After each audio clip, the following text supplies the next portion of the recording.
আমাৰ সভাপতি নিৰঞ্জন ডেকাই নিজেই সবখিনি উজাৰিছে আচলতে যে বিগত কাৰ্যকালত তেওঁ যে একোৱে নকৰিলে সেইখিনি কথা খুব ভাল লাগিল তেওঁৰ হৈছিল আৰু এই সভাত কেইবাটাও প্ৰস্তাৱ লোৱা হৈছিল সময়ে সময়ে বিভিন্ন কাৰ্যসূচীবিলাক যদি আমি ল'ব পাৰোঁ তেনেহ'লে এই কামৰূপ জিলাখন যথেষ্ট মানে সমাজত নাম পাব সেইখিনিয়ে সাংবাদিক বুলি ক'লে যিকেইজন আছোঁ মই আশা কৰিছোঁ আহি থকা দিনত খুব বলিষ্ঠভাৱে কামৰূপ জিলা বড়োলেণ্ড সাংবাদিক সন্থা আগবাঢ়ি যাব গতিকে এই মুহূৰ্তত কোন কোন পদবীত আহিল মই তেখেতসকলক নাম গাই দিছোঁ আৰু লগে লগে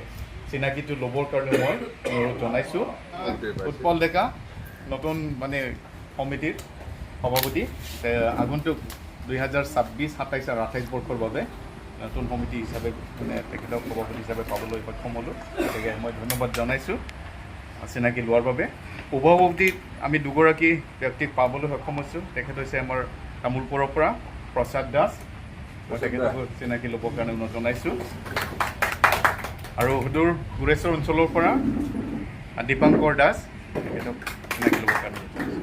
ধন্যবাদ জনাইছোঁ আৰু সাধাৰণ সম্পাদক হিচাপে গুৰেশ্বৰ অঞ্চলৰ পৰা খুব মই ভাবোঁ এনাৰ্জেটিক বুলি মানে কৈছোঁ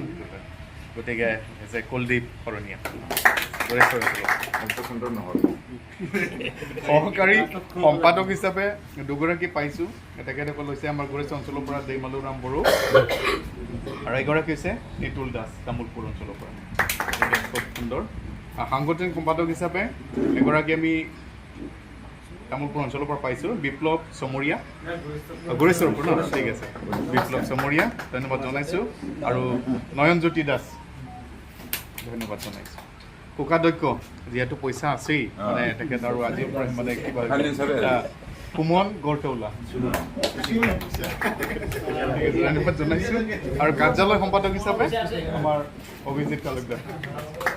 আৰু সদস্যসকল মানে আমি ইয়াত ইনক্লুড কৰা নাই মানে পিছৰ পৰ্যায়ত ইনক্লুড কৰি ল'ব বহুকেইগৰাকী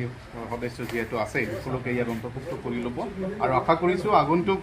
26 পৰা 28লৈ যি মানে সকল